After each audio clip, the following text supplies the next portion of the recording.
As a kid, all a nigga wanna have was a Burberry scarf and $3 in my pocket. Instead I got beat with a switch, but I don't give a fuck, but it's on my body. Scars all up on me, but I run around from everybody. Life lesson learned, I better learn from this bitch, nobody. She pushed me around, she didn't give no motherfucks about it. She broke my heart 3 times, but I ain't getting... Indianapolis Colts and Jacksonville Jaguars are going to be facing off this weekend in this AFC South divisional matchup. And in this game, we get to see, are the Jacksonville Jaguars actually going to be as bad as we think they are? Because it's easy to believe that the Jacksonville Jaguars are tanking this season. And I was going back and forth with one of my homeboys on this subject because he is a Jacksonville Jaguar fan. He was trying to tell me that Jacksonville Jaguars are not tanking. I was trying to tell him that the Jacksonville Jaguars are tanking. And I was like, the Jacksonville Jaguars are not tanking. Why would they get rid of A.J. Boye and Calais Campbell? He was like, oh, you know, they're trying to get younger on the defense side of football. And I was like, okay, I can understand that. You get rid of Calais Campbell, he's a little bit up there in age. Get rid of A.J. Boye, who isn't really a great number one, but he is a pretty solid number two cornerback. So I can understand getting rid of both of those guys. You're trying to get younger on the defense side of football, trying to free up some cap space, trying to acquire some draft picks for those guys. I can understand those moves. But then later on, you release Leonard Fournette. Then I asked him, okay, if you're not tanking, why'd you get rid of Leonard Fournette? He was like, Leonard Fournette just didn't fit the Jacksonville Jaguars offense because he isn't all that great catching the ball out of the backfield. I was like, okay, understandable. But then what really puzzles me and what really leads me to believe that Jacksonville Jaguars could be tanking this season is how they traded safety Ronnie Harrison to the Cleveland Browns. And remind you that they just drafted Ronnie Harrison not too long ago. So that is a little bit odd to me. Now, of course, the players come out and they deny the claims that Jacksonville Jaguars are tanking. Of course, every player is not going to come out and flat out say, hey, we're tanking. Nobody's going to say that. Everybody wants to play. Everybody's trying to win. And when you look at the Jacksonville Jaguars going into this game, I think pretty much the biggest thing to watch is this wide receiving core for the Jacksonville Jaguars going against this Indianapolis Colts secondary. Now, I think Jacksonville Jaguars have a really underrated group of wide receivers. You got DJ Chark, you got Dede Westbrook, you got Laviska Shenault, who has had a really good training camp, the rookie out of Colorado. I felt he should have won the first round. And you have Chris Conley. So you got a pretty good group of wide receivers. Now, the halfback position is really strange to me because they're going to be starting a young rookie named James Robinson. Now, James Robinson, didn't really hear anything about him throughout training camp or in the offseason at that. So I'm really interested to see what he's going to bring to the Jacksonville Jaguars offense. I actually picked him up on a couple of my fantasy football teams. Now, the secondary for Indianapolis, I want to see how they're going to perform against the Jacksonville Jaguars wide receiving core. Because I don't think the Indianapolis Colts have a bad secondary, but I don't think this secondary is great. Now, you got Rock Ya-Sin, who I think Rock Ya-Sin is probably, in my opinion, the best cornerback that the Indianapolis Colts have on this roster. You also have Xavier Rhodes. So Xavier Rhodes, after he signed that new contract extension with the Minnesota Vikings a couple of years back, he hasn't been the same. He's basically, I like to call him Rhodes open. Because that's basically what it is when you're throwing against Xavier Rhodes. Because, like, he has been a shell of himself. So can he revive his career in Indianapolis? That's going to remain to be seen. So the Jacksonville Jaguars wide receiving core in the Indianapolis Colts secondary is going to be a matchup that you guys need to watch. Now, Indianapolis on the offensive side of football, I think when it comes to running the football, they're going to be able to do whatever they want to. Because they have probably, in my opinion, the best offensive line in the NFL now. And with the fact that they're so good on the offensive line, I think they're going to have a lot of success running the football on the Jacksonville Jaguars defensive line. Because the Jacksonville Jaguars got rid of their best defensive lineman in Calais Campbell. And now you have some young guys that are looking to step up, guys like Tavian Bryant. And at this point, their best player on the defensive side of the football, at least from the defensive line standpoint, is linebacker Josh Allen.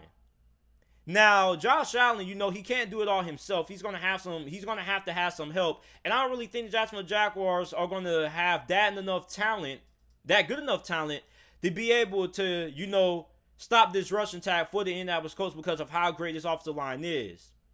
And also, when it comes to being able to get after the quarterback, I want to see who else is going to be able to step up for the Jacksonville Jaguars other than Josh Allen. Who's going to be the other guy that's going to be able to get pressure on Phillip Rivers in this game? Because the Indianapolis Colts offensive line is really good. And I mean, when you look at the Jacksonville Jaguars defensive line, it's not bad, but I don't think it's all that great. It's really young. So, I mean, I want to see, can the Jacksonville Jaguars get some kind of pressure on Phillip Rivers, and can they, not get dominated up front? You also look at the Jacksonville Jaguars offensive line, and you're looking at how they match up against this Indianapolis Colts defensive line, which is really improved with the addition of DeForest Buckner. And you also have Justin Houston, which Justin Houston is coming off a really impressive season last year, where a lot of people thought he was falling off, a lot of people thought he was old, and he ends up having over double-digit sacks. So I want to see how this Jacksonville Jaguars defensive line and the offensive line is going to handle the respective defensive line and the Indianapolis Colts offensive line. Now, Gardner Minshew is another interesting storyline to watch in this game, because Gardner Minshew, a lot of people don't believe in him. Well, I'm not going to say that. A lot of Jacksonville Jaguar fans believe in him. At least 70% of Jacksonville Jaguars fans that I've talked to believe in Gardner Minshew. Now, the other 30% who don't believe in Gardner Minshew don't believe him because, he started out pretty hot, but then, they inserted Nick Foles back into the starting lineup. Then they took him back up and they put back in Gardner Minshew, and his hot streak kind of, wore out. So Gardner Minshew was looking to prove to this Jacksonville Jaguars franchise that he does have what it takes to be the franchise quarterback. And he actually made a statement a couple of weeks ago, which I love it. He said that the Jacksonville Jaguars drafting another quarterback over him will be one of the worst mistakes that the Jacksonville Jaguars franchise has ever made. Now, that may be a little bit of a bold statement because the Jacksonville Jaguars franchise has made a lot of bad decisions over the last couple of years, especially when they decided to extend Blake Bortles. But back to the game, Jacksonville is the underdog in this game. Now, without a doubt, I'm taking Indianapolis to win this game because I just think that the Jacksonville Jaguars just don't have that great of a team up front, and Indianapolis is really good up front. I mean, this is the best offensive line in the NFL. They have a really good defensive line with the addition of DeForest Buckner. But I do think what Jacksonville can exploit is this Indianapolis Colts secondary. I just don't think that the Colts are going to, roll over Jacksonville. I don't think that's going to happen. I actually think that Jacksonville has a really good shot of winning this game if they're able to, hold up front and they're able to get that passing game going. Because I like these wide receivers that the Jacksonville Jaguars have. I like DJ Chark, I like Dede Westbrook, and I like Laviska Shenault and Chris Conley. I also like Tyler Eifert as well. And I have my concerns about this Indianapolis Colts secondary. And like I said, don't get me wrong. I'm not saying that the Colts secondary is terrible. I'm just saying that this Colts secondary isn't all that great to me. And I'm still, my decision is out on how great I feel this Colts secondary is going to be this season. So I'm going to roll with the Colts to win this game. I think that the Indianapolis Colts win this game 27-17 is my final score prediction in this game. I think that Jacksonville is going to be able to hang around, but ultimately I think that Indianapolis should be able to win this game by at least a touchdown or more is what I'm thinking. So you guys let me know who you guys have win this game down in the comment section down below.